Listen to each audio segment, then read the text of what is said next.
Direktorat Lalu Lintas Polda Sultra mencatat selama pelaksanaan operasi Lilin Anoa 2025, angka kecelakaan lalu lintas menurun 19%.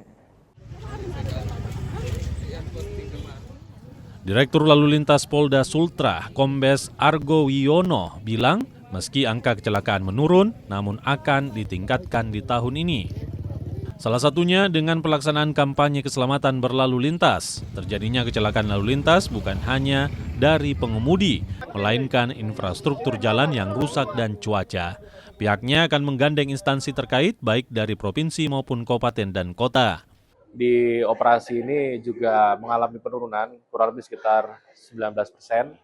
Memang tidak terlalu besar, namun tentunya dengan angka pengurangan jumlah dari kecelakaan tersebut ini juga memberikan bukti nyata bahwa kegiatan kampanye keselamatan, kegiatan preventif dan preventif ini menjadi bagian yang sangat penting dalam mengurangi angka kecelakaan.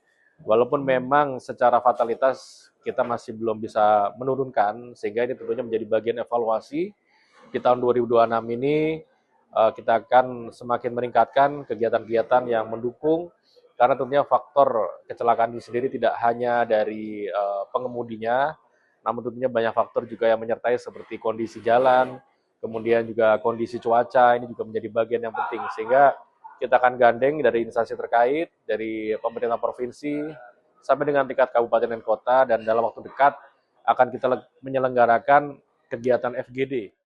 Direktorat Lalu Lintas Polda Sultra juga akan menyelenggarakan forum grup diskusi dengan seluruh kepala daerah di wilayah Sultra menuju Zero Fatality 2026. Silvian Syakia, Kompas TV Kendari, Sulawesi Tenggara.